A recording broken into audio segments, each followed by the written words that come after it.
আলু বোখারা গাছ প্রচণ্ড পরিমাণে বিয়ারিং।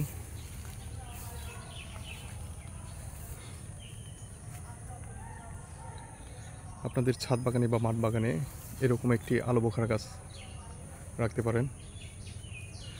প্রচণ্ড পরিমাণে ধরে, বিয়ারিং খুবই ভালো। আলু বোখারা যদিও বিদেশি ফল, কিন্তু বর্তমানে আমাদের দেশেও হচ্ছে। প্রচণ্ড পরিমাণে ধরে, থোকাই থোকাই। অবশ্য আপনারা গ্রাফটের চারা বা কলমের চারা রোপণ করার চেষ্টা করবেন। কলমের চারায় তাড়াতাড়ি ফল আসে, বীজের চারায়ও ফল আসে, কিন্তু সময় লাগবে 5-7 বছর। আপনাদের আশেপাশে যে নার্সারিগুলো আছে, ওই নার্সারিগুলোতে অবশ্য আলু বোখারা চারাগুলো পেয়ে যাবেন। তবে আমার পরামর্শ থাকবে, অবশ্যই আপনারা কলমের চারা রোপণ করার চেষ্টা করবেন। প্রচণ্ড পরিমাণে ধরে। আমি দেখাচ্ছি আপনাদের। এখন অবশ্য সিজনাল না, অসিজনাল ফলগুলো, পাতার সাথে ফলের কালারগুলো ম্যাচিং, তো এখন এই জন্য ধরা যায় না। তারপরে দেখাচ্ছি, এই যে আলু পোকাটা ধরে আছে, এই যে উপরে ধরে আছে, এই যে ধরে আছে,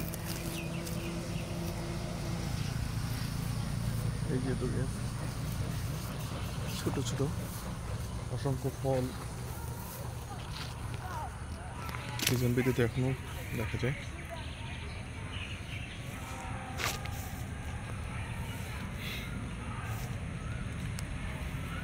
বাংলাদেশে এখন বর্তমান আপনাদের যদি ইচ্ছা শক্তি থাকে, বিদেশি ফলগুলো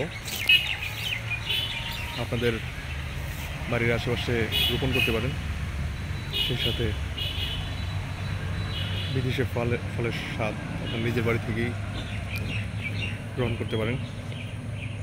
আমাদের দেশে এখন বর্তমানে আঙ্গুর চাষ হচ্ছে, কমলা চাষ হচ্ছে, মালটা চাষ হচ্ছে।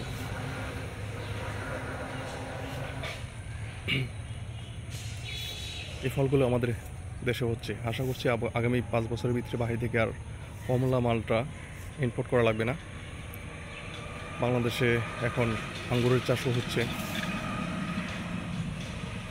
আঙ্গুর বলা হয়ে থাকে বাংলাদেশে নাকি আঙ্গুর টক হয়। আপনি জাতটাই যদি টক জাত রোপণ করেন, তাহলে তো আঙ্গুর টক হবেই। আমাদের বাংলাদেশের যে নার্সারিগুলোতে আঙ্গুর গাছ আছে, এগুলো ম্যাক্সিমামই হচ্ছে টক জাত।